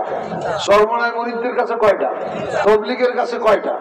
সবার কাছে একই প্রশ্ন। আচ্ছা, তিনটার মধ্যে নামাজের প্রশ্ন আছে, রোজার প্রশ্ন আছে, হজের প্রশ্ন আছে, জিকিরের প্রশ্ন আছে? নাই। তাইলে এই 13টা প্রশ্ন হলো রাজনৈতিক প্রশ্ন। 13টা প্রশ্ন কি? রাজনৈতিক প্রশ্ন। দেখেন, আমি একটা একটা করি, আমি আপনাদেরকে বললে আপনারা বুঝবেন। এতদিন বোঝেন নাই, কেউ বোঝায় নাই। এখন আমি এই 3টা প্রশ্ন আপনাদেরকে আমি বলি। দেখেন, 1 নম্বর হলো কি? মার রব্বুকা, মানে এইটুক শিখছে, আর শিখেন না। আসলে এতটুকু অর্থ না তোমার রবকে। রবকে তার ব্যাখ্যা হইল সার্বভৌমত্বের মালিককে, সকল ক্ষমতার মালিককে। কাকে তুমি মানছো? তুমি তো জনগণকে সকল ক্ষমতার উৎস মানছো। By the people, for the people, of the people, এই থিওরি মানছো। তুমি তো আল্লাহর সকল ক্ষমতার মালিক মানো নাই।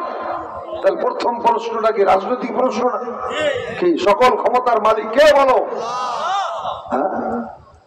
লিল্লাহি মুলকুস সামাওয়াতি ওয়াল আরদ, আল্লাহুম্মা মালিকাল মুলকি তুতিল মুলকা মান তাশা। সকল ক্ষমতার মালিক, সকল বাদশার বাদশাকে আল্লাহ। আরে বলো নাই তো? প্রথম প্রশ্নে ফেল। প্রথম প্রশ্নে কি?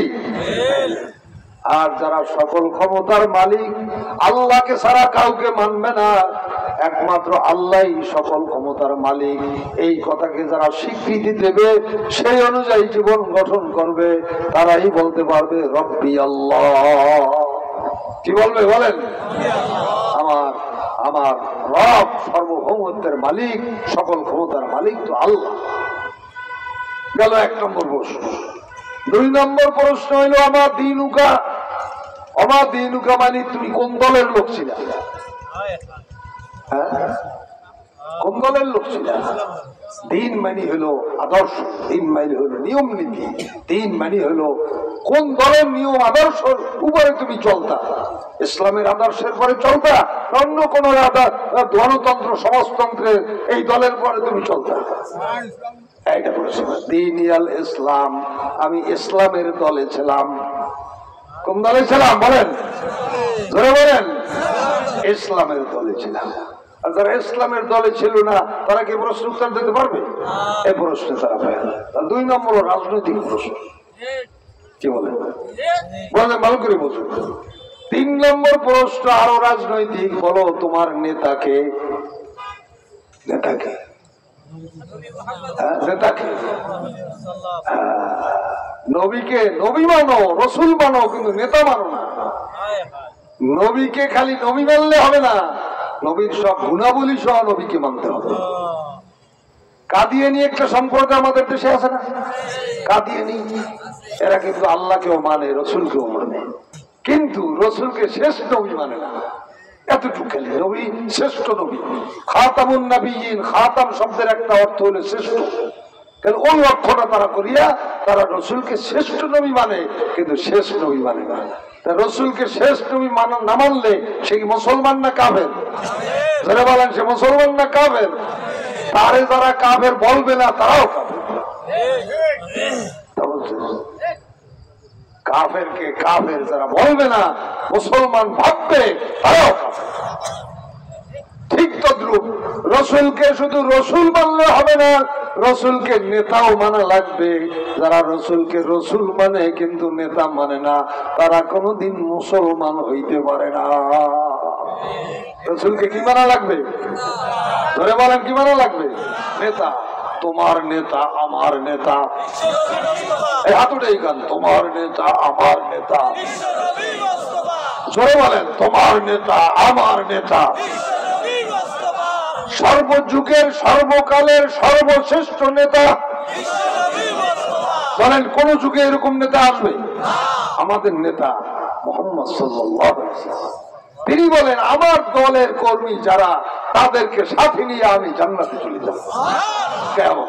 নবীজি বলেন কুল্লু উম্মতি ইয়াদখুলুনাল জান্নাতা ইল্লা মান আবা। বলেন তো দুনিয়া কোন দলের নেতা এই কথা বলতে পারবে?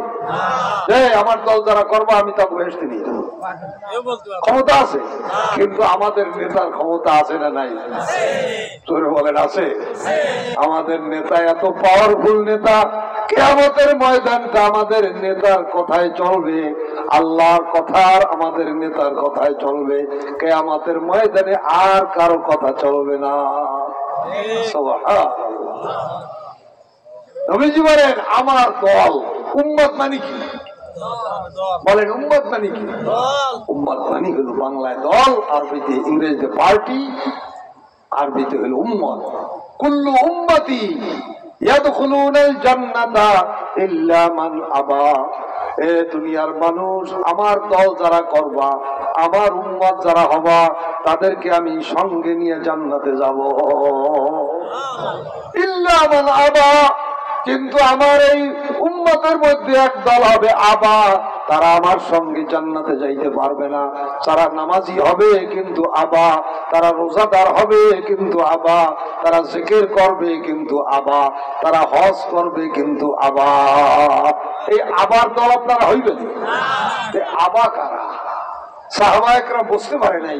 ইয়া রাসূলুল্লাহ, আগের কথাটা তো শুনতে ভালো লাগছিল যে সব আবার আপনার উম্মত বেহেশতি হবে, আপনি নিয়ে যাবেন, কিন্তু এই আবা কারা এটা তো বুঝলাম না। হুজুর ব্যাখ্যা করে বুঝাইতেন যদি। নবীজি কয় হে আমার উম্মতরা শোনো, ব্যাখ্যা শোনো। মান আতানি দাখালাল জান্নাহ ওয়া মান আসানি ফাকাদ আবা। যারা আমার উম্মতের মধ্যে যারা আমি নবীকে জীবনের সব ক্ষেত্রে মানিয়া মানিয়া চলবে তারা আমার সঙ্গে জান্নাতে যাবে। আর যারা আমার কথা মতন জীবনের সব ক্ষেত্রে মানবে না, এই ব্যক্তিগত জীবনে মানবে, নামাজের ক্ষেত্রে মানবে, রোজার ক্ষেত্রে মানবে, রাজনীতির ক্ষেত্রে আমারে মানবে না, এরা হইল আবা, এদেরকে আমার সঙ্গে জান্নাতে যেতে এরা পারবে না। কিন্তু নামাজি হবে, নামাজি হবে বুঝলাম কেমনে? যারা নামাজি হবে তাদের চেহারায় নামাজের নূর চমকাইবে, হাতে নামাজের নূর চমকাইবে। নবীজি এদেরকে দেখিয়া চিনতে পারবেন এরা আমার উম্মত। এরকম একদল নামাজি উম্মত নবীজির কাছে দৌড়াইতে থাকবে। নবীজি হাউজে কাউসার নবীর হাতে, আর কোন নবীর হাতে নাই। নবীজি হাউজে কাউসারের পানি পান করাইয়া দিলে 50,000 বছরের মধ্যে আর পিপাসা লাগবে না। এই জন্য নবীজির দিকে দৌড়াইতে থাকবে। ফেরেশতারা এই দলটাকে পিটাইয়া তাড়াইয়া সরাই দেবে। নবীজি চিৎকার মারিয়া বলবে, ইয়া রাসূলুল্লাহ, পানির পিপাসায় কলিজা শুকায় গেছে, ইয়া রাসূলুল্লাহ আপনার কাছে আসছি, আপনি দেখতেছি পানি পান করাইতেছেন কত মানুষকে, আমাদের একটু পানি পান করাই দেবেন হাউজে কাউসারের, এই আশা নিয়ে আসতেছি। ফেরেশতারা আপনার কাছে আমাদেরকে আসতে দেয় না। আল্লাহ নবী দেখে চিনবেন যারা আমার উম্মত, নামাজ পড়ে, নামাজের নূর দেখা যায়, ইবাদত বন্দেগী করেন না মানুষ দেখা যায়, তখন বলবে এ ফেরেশতারা ছাড়িয়ে দাও, ওরা আমার উম্মত, আমি একটু পানি পান করাইয়া দিই। আল্লাহ এক গ্লাস পানি পান করাইয়া দিলে আমার উম্মত 50,000 বছরের মধ্যে আর পিপাসা লাগবে না। তখন ফেরেশতারা বলবে, ইয়া রাসূলুল্লাহ আপনি তো জানেন না আপনার ইন্তেকালের পরে নেমক খারাপেরা যে ইসলামের জন্য আপনার শরীরের দান্দান মুবারক শহীদ হয়েছে, যে ইসলাম প্রতিষ্ঠা করার জন্য আপনার গায়ের রক্ত ঝরেছে, সেই ইসলাম এদের সামনের থেকে বিদায় হয়ে গেছে। ইসলামী রাষ্ট্র ওরা প্রতিষ্ঠা করে নাই, করতে চায় নাই, চেষ্টাও করে নাই, বরং বিরোধিতা করছে। এই কথা শুনিয়া নবীজির মনে এত আঘাত পাবেন, নবীজি বলবেন, সোকান সোকান লিমাল গায়্যারা বাদি, এ কবর পড়া দূর হ, তোরা আমার উম্মত না, আমি তোদের রাসূল না, তোদেরকে আমি পানি দেব না, পানি পান করাবো না।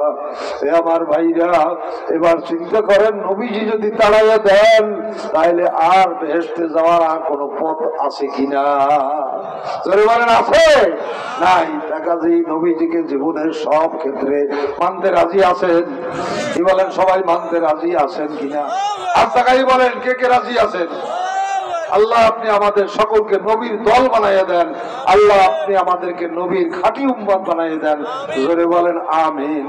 যারা নবীজির খাঁটি উম্মত হইয়া চলবে, দুনিয়ার সব মানুষ তাদের সঙ্গে যে দুশ্মনী করে তাতে কিছু যায় আসে না। হযরতে সাহাবায়ে কেরাম রিজওয়ানুল্লাহ তাআলা আলাইহিম আজমাইন, আল্লাহ একজন সাহাবীকে তো বেঈমানেরা ধরিয়া শুলে চড়াইতেছে, ফাঁসি দিতে আছে। আল্লাহ সে বলতেছে, ফুস্তু রাব্বিল কাবা, কাবার রবের কসম খেয়ে বললাম আমি কামিয়াব হয়ে গেছি। জোরে বলেন সুবহানাল্লাহ। ফাঁসির কাষ্টে ঝুলতেছে আর বলতেছে আমি কামিয়াব হয়ে গেলাম।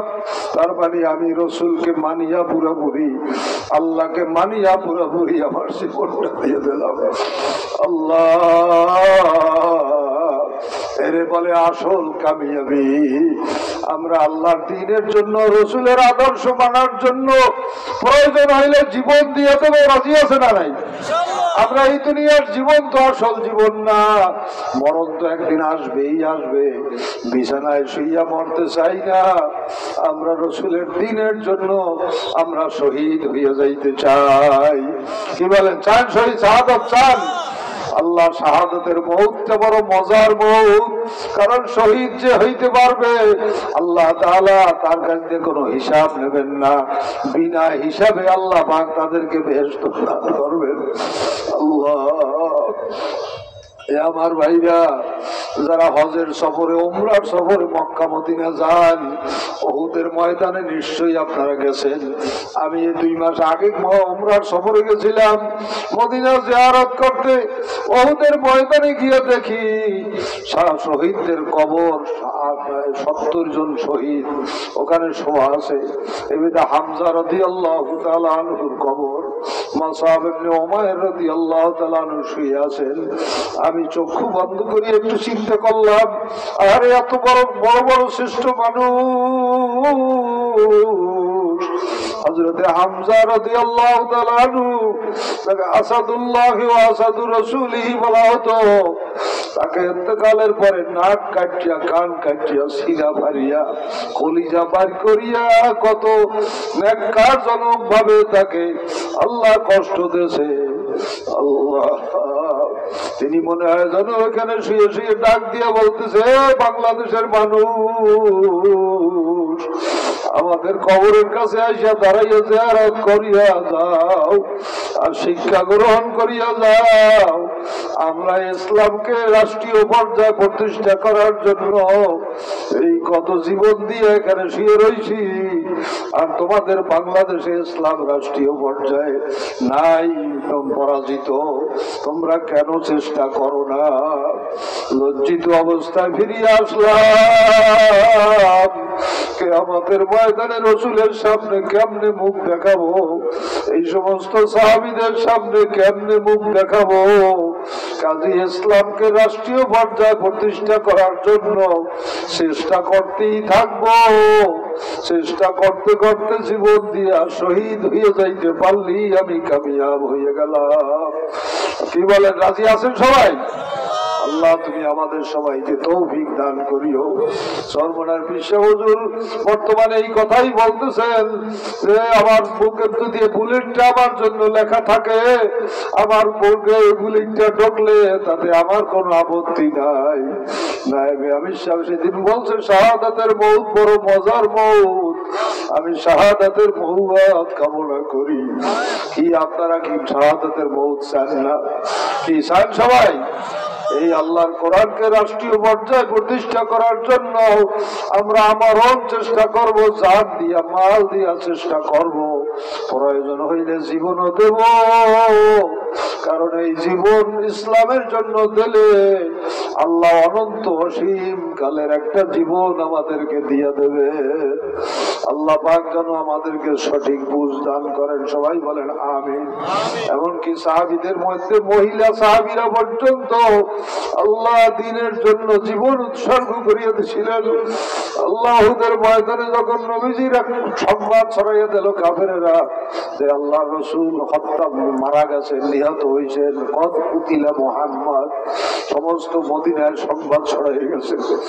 শিশুরা পর্যন্ত মায়ের বুকের দুধ পান করে না নবীজির শোকে, সমস্ত মহিলারা পর্যন্ত রান্না করে না নবীজির শোকে। একজন মহিলা, তার ছেলেও গেছে যুদ্ধের ময়দানে উহুদে, তার স্বামীও গেছে যুদ্ধের ময়দানে উহুদে, তিনি দাঁড়াই রয়েছেন দরজায় নবীজির খবর শুনবার জন্য। এর মধ্যে এক মুজাহিদ আসতেছে যুদ্ধের ময়দান থেকে, জিজ্ঞেস করে মুজাহিদ আমার নবীজির খবর তুমি জানোনি? ওই মুজাহিদ বলে মহিলা তোমার ছেলে তো উহুদের ময়দানে শহীদ হয়ে গেছে, তোমার স্বামী উহুদের ময়দানে শহীদ হয়ে গেছে। আল্লাহ মহিলা কয় ও সব সত্যি চাই না আমি, বলো কেমন আছেন আমার দয়ার নবী? আরে নবী আমার আখেরি নবী,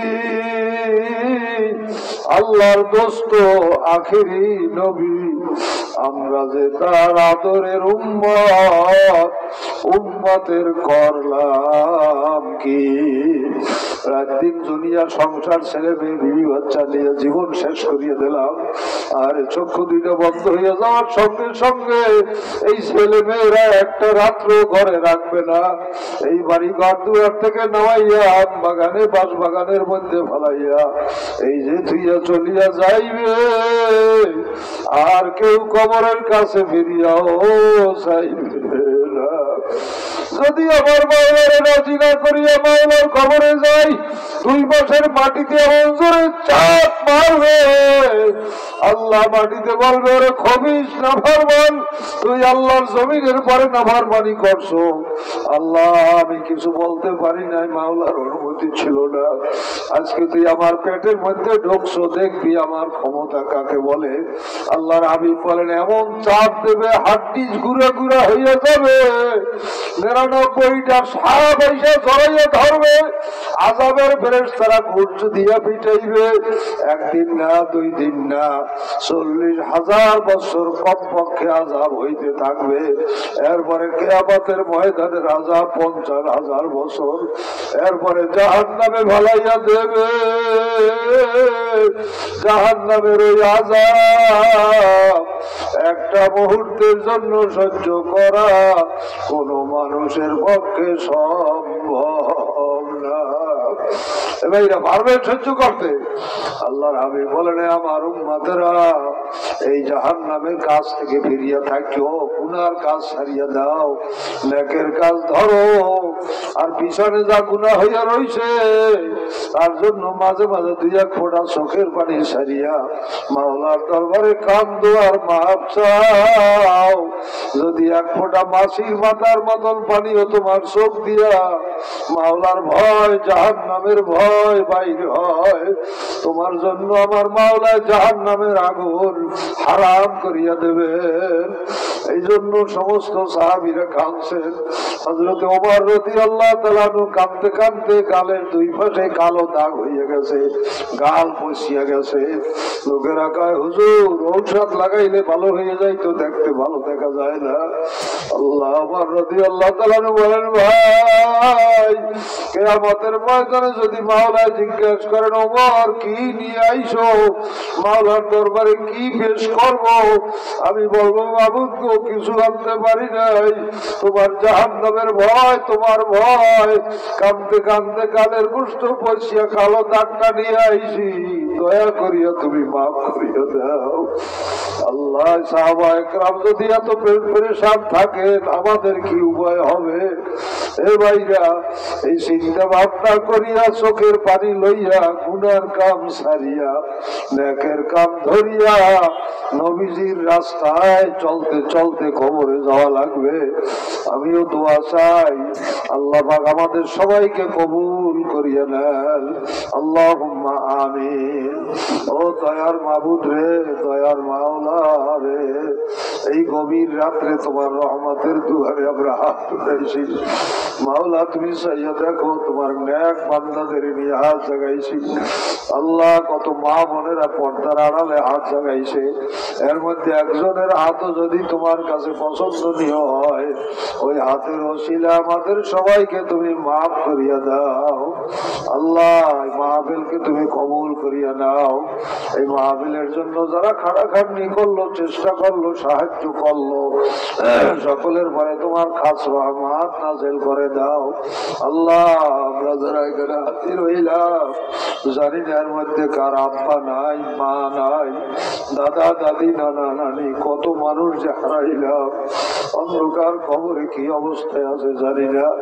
আমাদের মুখের দিকে চাইয়া থাকে একটু নেকির জন্য, ও মাবুদ রে আমরা দোয়া করলাম তাদের তুমি মাফ করিয়া দাও। আল্লাহ এই মাদ্রাসাকে তুমি কবুল করিয়া নাও। এই মাদ্রাসার যত প্রয়োজন আছে তুমি মিটাইয়া দাও। এই মাদ্রাসার উসিলা এলাকার মা বোনদেরকে আম্মাজাল খাদিজার মতন বানাইয়া দাও। আল্লাহ মা ফাতেমার মতন বানাইয়া দাও। আল্লাহ যে সমাজের মেয়ে লোকেরা ভালো হয় ওই সমাজটা ভালো হইয়া যায়, যেই ঘরের মেয়ে লোকরা ভালো হয় ফ্যামিলিটা ভালো হইয়া যায়। কাজী এই মহিলা মাদ্রাসার উসিলায় এই এলাকাকে আল্লাহ তুমি ভালো বানাইয়া দাও, সমস্ত ঘরগুলিকে ভালো বানাইয়া দাও, বেপর্দাকে পর্দা নিশীন বানাইয়া দাও, বেহায়াকে হায়া দিয়া দাও। আল্লাহ বেনামাজিকে নমাজি বানাইয়া দাও। আল্লাহ আমাদের বাংলাদেশকে ইসলামের জন্য কবুল করিয়া নাও। আল্লাহ কোরআনের রাষ্ট্র আমাদের দেশকে বানাইয়া দাও। আল্লাহ আমাদের সবাইকে সহিভাবে চেষ্টা করবার তৌফিক দিয়া দাও। আল্লাহ আমাদের মনে বড় ভাষা কোরআনের রাষ্ট্র নিয়ে আমরা একটু দেখে যাইতে পারি। আল্লাহ তুমি ব্যবস্থা করিয়া দাও, যত বাধা আছে সব বাধা সরাইয়া দাও। আল্লাহ তোমার হাতে সুপর্দ করলাম, কবুল করিয়া লও। রব্বানা তাকাব্বাল মিন্না ইন্নাকা আনতাস সামিউল আলিম ওয়া তুব আলাইনা ইন্নাকা আনতাত তাওয়াবুর রহিম। সুবহানা রাব্বিকা রাব্বিল ইজ্জাতি আম্মা ইয়াসিফুন ওয়া সালামুন আলাল মুরসালিন আলহামদুলিল্লাহি রাব্বিল আলামিন। আসসালামু আলাইকুম ওয়া রাহমাতুল্লাহ। আলহামদুলিল্লাহ, ঐতিহাসিক ওয়াজ মাহফিল ও হালকা জিকির আগামী 19 নভেম্বর রোজ বুধবার স্থান মদিনাবাগ কারিমিয়া মাদ্রাসা মাহমুদকাটি ট্যাংরামারি মনিরামপুর যশোরের উদ্যোগে উক্ত বিশাল ওয়াজ মাহফিলে প্রধান অতিথি হিসেবে উপস্থিত থাকবেন জনাব হযরত মাওলানা মুফতি হাবিবুর রহমান মিসবাহ কুয়াকাটা। জনাব হযরত মাওলানা মুফতি হাবিবুর রহমান মিসবাহ কুয়াকাটা আগামী 19 নভেম্বর রোজ বুধবার মদিনাবাগ কারিমিয়া মাদ্রাসা মাহমুদকাটি ট্যাংরামারি মনিরামপুর যশোরের ঐতিহাসিক ওয়াজ মাহফিলে প্রধান অতিথি হিসেবে উপস্থিত থাকবেন বিশিষ্ট আলেম দ্বীন জনাব হযরত মাওলানা মুফতি হাবিবুর রহমান মিসবাহ কুয়াকাটা। আরো বয়ান পেশ করবেন জনাব হযরত মাওলানা সোহাইব হোসেন সাহেব দামাত বরকাতুল আলিয়া। আরো বয়ান পেশ করবেন জনাব হযরত মাওলানা মিসবাউদ্দিন খুলনা। আরো বয়ান পেশ করবেন জনাব হযরত মাওলানা গোলাম আজম সাহেব। অতএব আগামী 19 নভেম্বর মদিনাবাগ মাদ্রাসার মাহফিলে সকলের দাওয়াত রইল। আলহামদুলিল্লাহ, আগামী 19 নভেম্বর রোজ বুধবার মনিরামপুর কারিমিয়া ক্যাডেট স্কিম কওমি মাদ্রাসার 30তম বার্ষিক ওয়াজ মাহফিল ও হালকা জিকির। উক্ত ওয়াজ মাহফিল ও হালকা জিকিরে প্রধান অতিথি হিসেবে উপস্থিত থাকবেন অধ্যক্ষ হাফেজ ইউনুস আহমদ সাহেব দামাত বরকাতুহু। আগামী 19 নভেম্বর রোজ বুধবার ক্যাডেট স্কিম কওমি মাদ্রাসার বার্ষিক ওয়াজ মাহফিল, প্রধান অতিথি হিসেবে উপস্থিত থাকবেন হাফেজ অধ্যক্ষ ইউনুস আহমদ সাহেব দামাত বরকাতুহু।